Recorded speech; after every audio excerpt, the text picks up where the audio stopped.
শুরুতেই যে খবরে নজর রাখবো, গোপন জবানবন্দির জন্য নির্যাতিতাকে পুলিশি ঘেরাটোপে আলিপুর আদালতে নিয়ে যাওয়া হয়েছে। তার গোপন জবানবন্দি আজ রেকর্ড করা হবে আলিপুর আদালতে। আলিপুর আদালতে নির্যাতিতা জানাবেন তার বক্তব্য। যে নামগুলো উঠে এসেছে সেই নামগুলো এখানে অত্যন্ত গুরুত্বপূর্ণ নির্যাতিতার জবানবন্দিতে। পুলিশে এই মুহূর্তে গোটা আদালত চত্বর ঘিরে ফেলা হয়েছে। যে ছবিটা এই মুহূর্তে দেখতে পাচ্ছেন এই সেই কীর্তিমান মনোজিৎ মিশ্র। শাসক দলের প্রশ্রয় যে বেপরোয়া হয়ে উঠেছিল, স্পর্ধা এতটাই ভয়ঙ্কর যে সিসিটিভির নিয়ন্ত্রকও ছিল এই মনোজিৎ, যা খুশি তাই করে বেড়াতো। মনোজিতের ছবিটা দেখতে পাচ্ছেন। সঙ্গে জানিয়ে রাখতে চাইবো আপনাদেরকে, গোপন জবানবন্দির জন্য নির্যাতিতাকে আলিপুর আদালতে নিয়ে যাওয়া হচ্ছে। গোপন জবানবন্দি নেওয়া হবে তার আলিপুর আদালতেই। কড়া পুলিশি ঘেরাটোপে আদালতে পৌঁছে গিয়েছেন নির্যাতিতা। তার গোপন জবানবন্দি আজ রেকর্ড করা হবে। নির্যাতিতা খুব স্পষ্টভাবে জানিয়েছেন কারা তার উপর অত্যাচার চালিয়েছে, কে অত্যাচার চালিয়েছে, কারা দাঁড়িয়ে দেখেছে, নিরাপত্তারক্ষীর ভূমিকা কি ছিল, স্পষ্টভাবে উল্লেখ করেছেন নির্যাতিতা। আজ গোপন জবানবন্দির পালা আলিপুর আদালতে। গোপন জবানবন্দি নেওয়ার জন্য ইতিমধ্যে নির্যাতিতাকে কড়া পুলিশি ঘেরাটোপে আদালতে নিয়ে যাওয়া হয়েছে।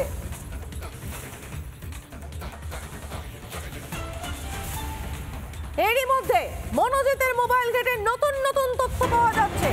ঘটনার সময়ের ভিডিও পেয়েছে পুলিশ। নির্যাতিতা যে কথাটা বারবার বলছে যে রেকর্ড করে রাখা হয়েছে, সেই ভিডিও ধরে জেরা চলছে। নির্যাতিতা বারবার প্রতিরোধের চেষ্টা করে। মোবাইলে পাওয়া তথ্যে পুলিশ সূত্র থেকে তাই জানতে পারা যাচ্ছে। কিন্তু এই ভিডিও করার সময় গার্ড কোথায় ছিল? গার্ড পিনাকি ব্যানার্জি কি ঘটনাস্থলেই ছিল? জানার চেষ্টা করছে এই মুহূর্তে পুলিশ। আরো একবার জানিয়ে রাখতে চাইবো, যে ছবিটা দেখতে পাচ্ছেন তিন কীর্তিমানকে, প্রমিত মুখার্জি, মনোজিৎ মিশ্র এবং জাইব আহমেদ। মনোজিতের মোবাইল ঘেটে যে তথ্য পাচ্ছে পুলিশ, যে ভিডিও পেয়েছে পুলিশ, তাতে বোঝা যাচ্ছে নির্যাতিতা বারবার প্রতিরোধের চেষ্টা করছে।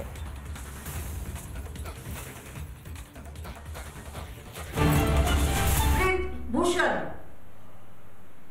যিনি সাক্ষী মালিকের ওপরে যার মানে এই ধরনের মলেস্টেশন এবং অন্যান্য চার্জ রয়েছে, সেই তাকে প্রাইজ দিয়ে পদ দেওয়া হয়েছে।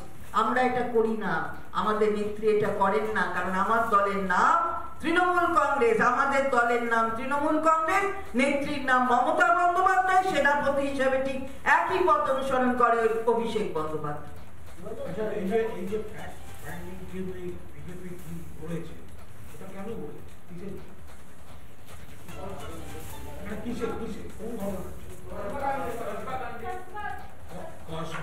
যদি ফ্যাক্ট ফাইন্ডিং টিম হয়, তো ফ্যাক্ট ফাইন্ডিং টিম আসার আগে তো অ্যাকিউজডরা গ্রেপ্তার হয়ে গেছে, তো ওরা কি করতে আসবেন? রাজনৈতিক পর্যটক বেড়াতে আসছেন? আসলে খবর পেয়েছেন দীঘায় একটা ভালো মন্দির হয়েছে, ওনারা এখানে কালো কাঁচওয়ালা গাড়িতে মন্দিরে জয় জগন্নাথটি করতে যাবেন। যে ফ্যাক্ট ফাইন্ডিং এর নাম করে আসছেন, ছুতো করে আসছেন, তো মেয়েটির অভিযোগের ভিত্তিতে তো দোষীরা গ্রেফতার হয়ে গিয়েছে। আর যদি ওনাদের কারোর সঙ্গে কথা বলার ইচ্ছা থাকে, তাহলে কার্তিক মহারাজের বিরুদ্ধে যে মহিলা অভিযোগ করেছেন, ফ্যাক্ট ফাইন্ডিং কমিটির উচিত অবিলম্বে সেই মহিলার সঙ্গে কথা বলা, তার ফ্যাক্ট কি ঘটেছিল, প্লেস অফ অকারেন্স কোন আশ্রমের কোন ঘর ছিল, এগুলো দয়া করে সেই মহিলার কাছ থেকে জেনে নেন।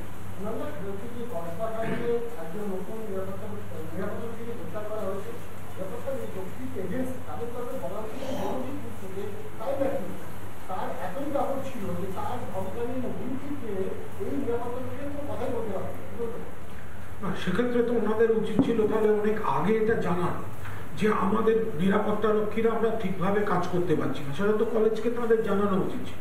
এটা এখন এই ধরনের কথাগুলোর কোনো মানে হবে না। আমি কোথাও কাউকে ডিফেন্ড করছি না, আমি আবার বলছি ওই ছেলেগুলো যারা বাঁদরামি করেছে। তৃণমূলের বৈঠক, তৃণমূলের সাংবাদিক বৈঠক, এবং সেখানে বড় সড়ো করে বিজ্ঞাপন দেওয়া হচ্ছে তৃণমূল সরকার গ্রেফতার করেছে। কিন্তু প্রশ্ন হচ্ছে, তৃণমূল ছাত্র পরিষদের অংশ হয়ে মনোজিৎ এত বেপরোয়া, এত স্পর্ধা দেখিয়েছিল কোন সাহসে? কারা নানা ধরনের কন্টেন্ট দেখার জন্য লাইক করুন, শেয়ার করুন আমাদের ফেসবুক পেজ, সাবস্ক্রাইব করুন আমাদের ইউটিউব চ্যানেল। পাশাপাশি অন্যান্য ব্রেকিং নিউজের জন্য অবশ্যই চোখ রাখুন রিপাবলিক বাংলায়।